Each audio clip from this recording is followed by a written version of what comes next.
Good morning. Last class में हमने पढ़ा था रोजगार के क्लासिकल सिद्धांत को, है ना, कि किन स्थितियों में किन मान्यताओं रहता है और किस प्रकार उत्पादन और रोजगार का निर्धारण होता है प्रतिष्ठित सिद्धांत के अनुसार, जिसकी बेसिक आधार था से का नियम, है ना। इस प्रकार से हमने पढ़ा था। आज की क्लास में हम पढ़ेंगे रोजगार के क्लासिकल सिद्धांत पर किन्स की आपत्ति, किन्स ने उस पर जो एतराज किया, क्रिटिसाइज किया, आलोचित किया, उसको हम पढ़ेंगे। ठीक है।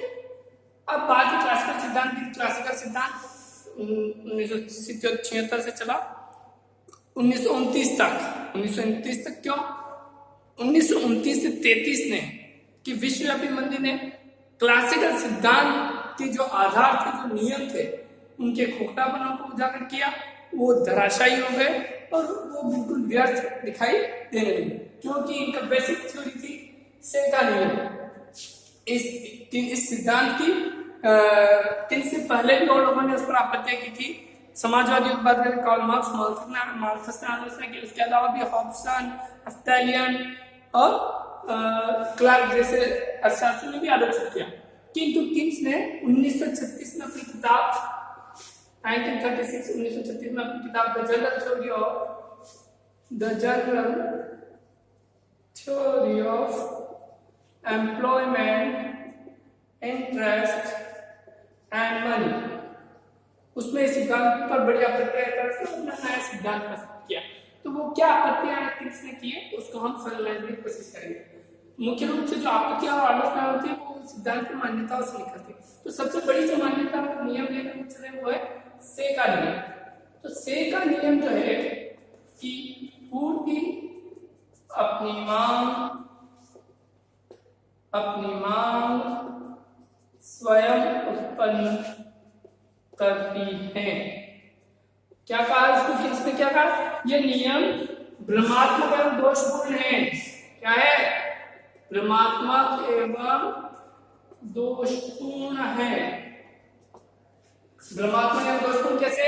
कि वास्तविक जगत में से का कहना था कि पूर्ति है, जितनी भी आप बाजार में पूर्ति करते हैं वस्तुओं की, सेवा की, उसकी मांग अपने आप पैदा हो जाती है। किंतु इस नियम को भ्रमात्मक बनाकर वास्तविक स्थिति क्या होती है? मांग ही अपनी पूर्ति पैदा करती है। वस्तुओं की मांग निर्भर बताती है कि बाजार में किन वस्तुओं सेवाओं की कितनी पूर्ति की जाए। यह नियम भ्रमात्मक है, दोषपूर्ण है, ऐसा किसने प्रस्तुत किया। सेकंड जो ये बात बोली है, मजदूरी दरों में कटौती बेरोजगारी का हल नहीं। मजदूरी दरों में कटौती बेरोजगारी का हल नहीं। किन्स कहते हैं, जैसा कि क्लासिकल अर्थशास्त्र में मजदूरी दरों की नम्यता के गुण की बात कही कि हम श्रम की बहुत अधिक पूर्ति होने पर मजदूरी दरों को गिराकर और श्रम बाजार में संतुलन स्थापित कर देंगे और रोजगार के स्तर को पूर्ण रोजगार के स्तर तक ले जाएंगे। किंतु किन्स इसे क्रिटिसाइज करता है कि मजदूरी दरों में इस प्रकार की कटौती किसी भी स्तर पर बेरोजगारी का हल नहीं हो सकती। क्यों? क्योंकि यदि मजदूरी दरों में कटौती की जाती है तो उससे क्या होगा? आम लोगों की, मजदूरी श्रमिकों की आय गिरेगी। आय गिरने से उनके द्वारा की जाने वाली प्रभावपूर्ण मांग गिरेगी। उस वजह से उत्पादन गिरेगा और बेरोजगारी की समस्या कभी भी हल नहीं होगी, अपितु बढ़ती ही जाएगी। नेक्स्ट थर्ड जो क्रिटिसाइज किया है, पूर्ण रोजगार या संतुलित पूर्ण रोजगार या एवं संतुलित अर्थव्यवस्था के लिए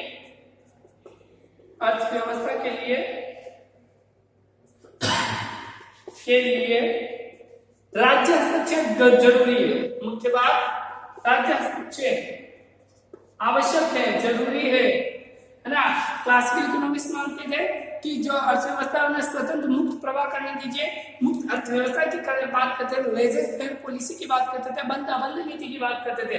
पर किन्स उनका विरोध करता कहता है कि एक अर्थव्यवस्था को संतुलित रूप से विकसित होने के लिए और सतत पथ पर प्रगति करने के लिए राज्य हस्तक्षेप बहुत आवश्यक होता है ना। वही अर्थव्यवस्था को संतुलित रखते हुए एक सतत पथ पर आगे बढ़ाते हैं। तो राज्य हस्तक्षेप की जो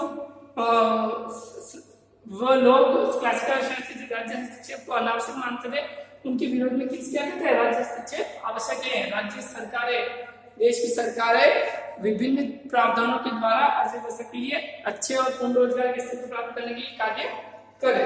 चौथी प्रमुख आलोचना थी वो थी बचत एवं विनियोग में समानता,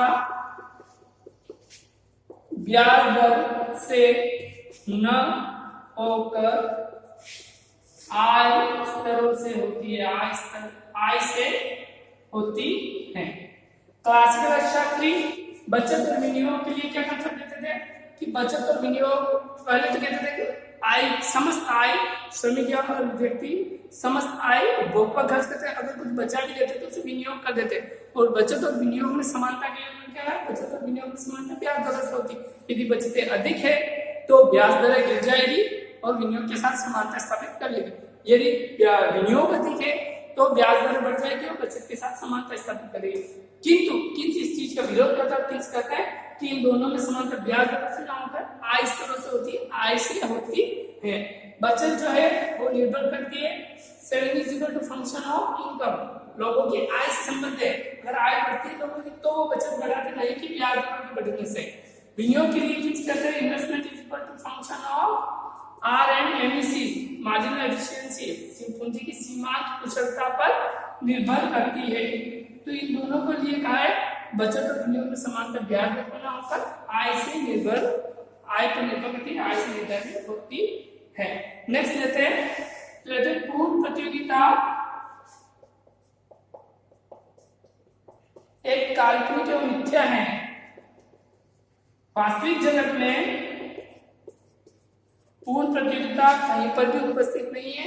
वास्तविक जगत में व्यवहार में केवल और केवल एकाधिकार या अल्पाधिकार वाली स्थितियां होती है, अपूर्ण प्रतियोगिता की स्थितियां होती है।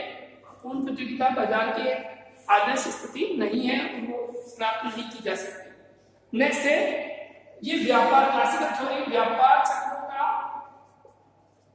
चक्रों की व्याख्या करने में असमर्थ,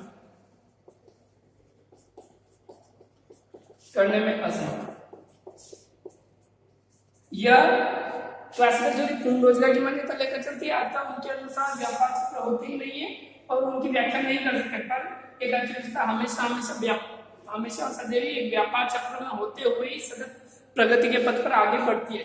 तो इन व्यापार चक्र की व्याख्या करने में असमर्थ है classical theory. According to Keynes,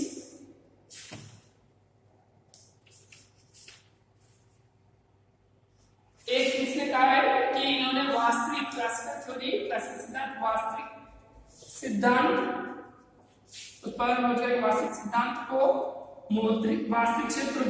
वास्तविक क्षेत्र को मौद्रिक क्षेत्र से पृथक कर दिया है। मौद्रिक क्षेत्र पृथक किया, इसका क्या मतलब हुआ, वास्तविक क्षेत्र को मौद्रिक क्षेत्र से दिया, यानी कि मौद्रिक क्षेत्र को उन्होंने बिल्कुल अलग माना है। मौद्रिक क्षेत्र मुद्रा की न्यूट्रलिटी की शर्त मानी है कि मुद्रा तटस्थ है, इसका काम करना केवल विनिमय का। उसने मुद्रा के संचयन और उत्पादन रोजगार पर प्रभाव डालने वाले प्रभावों पर ध्यान नहीं दिया है ना। तो किसके अनुसार मौद्रिक क्षेत्र भी उतना ही महत्वपूर्ण है जितना कि वास्तविक क्षेत्र है। दोनों अलग अलग नहीं होकर एक साथ अर्थव्यवस्था को प्रभावित करते हैं। अगली आलोचना इन्होंने ली है पूर्ण रोजगार अर्थव्यवस्था की सामान्य स्थिति नहीं। पूर्ण रोजगार अर्थव्यवस्था की सामान्य स्थिति नहीं। क्लासिकल इकोनॉमिस्ट क्या मानते हैं कि हमेशा सदैव अर्थव्यवस्था में पूर्ण रोजगार की स्थिति होती है। कभी कोई विचलन आ जाए तो वो धीरे धीरे दीर्घकाल में पूर्ण रोजगार की स्थिति में अर्थव्यवस्था पहुंच जाती है। किंतु किन्स ने इसे अपोज किया है और कहा है कि नहीं, पूर्ण रोजगार अर्थव्यवस्था की सामान्य स्थिति नहीं, अल्प रोजगार ही अर्थव्यवस्था की सामान्य स्थिति है। पूर्ण रोजगार तो एकमात्र एक अपवाद एवं आदर्श स्थिति हो सकती है, कभी प्राप्त किया जा सकता है। तो अपवाद आदर्श यानी कि सभी अर्थव्यवस्थाएं आगे बढ़कर पूर्ण रोजगार की स्थिति प्राप्त करने के लिए हमेशा प्रयत्नशील रहती है। ठीक है, नेक्स्ट देखते हैं। इन्होंने दीर्घकालिक विश्लेषण और व्यवहारिक है। दीर्घकालिक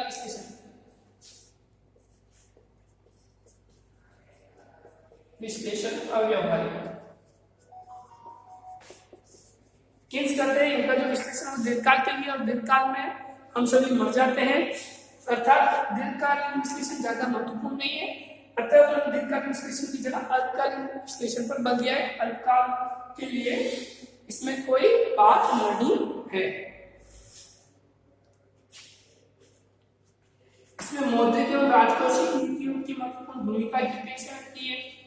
मौद्रिक एवं राजकोषीय नीतियों की महत्वपूर्ण भूमिका की उपेक्षा।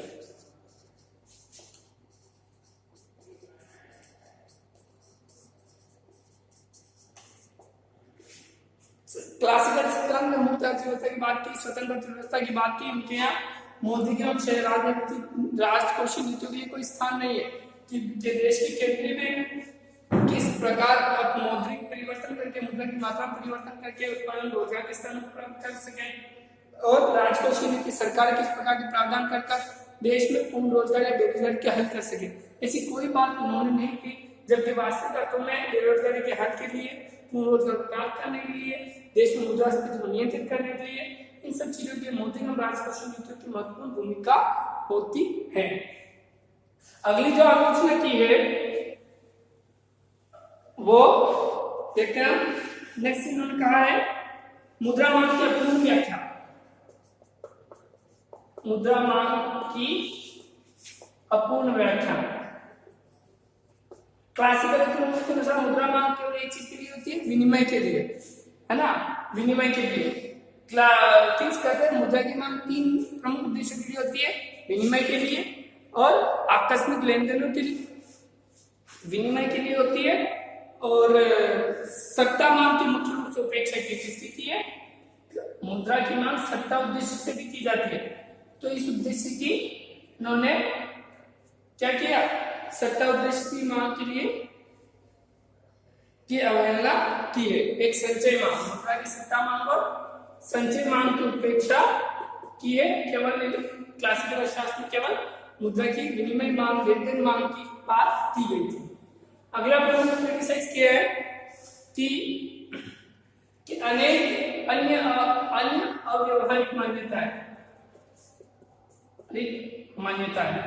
इसके अलावा भी क्लासिकल अर्थशास्त्र में अनेक अन्य अव्यवहारिक मान्यताएं मांग की, जैसे अब ये जैसे कि करते हैं कि मजदूर दरों में नम्यता हो जाती है, पर आधुनिक सरकार आधुनिक समय में ट्रेड यूनियनें काम करती है, ट्रेड यूनियनें एकाधिकार शक्ति का कार्य करती है, तो इन वजह से वो सिद्धांत आज की स्थिति में सही नहीं रहते। तो ये कुछ प्रमुख आलोचनाएं जो किंस द्वारा की गई है रोजगार के क्लासिकल सिद्धांत की, और इसी किताब में इन्होंने अपना एक नया सिद्धांत प्रस्तुत किया जिसको हम अपनी अगली क्लास में अध्ययन करेंगे। धन्यवाद।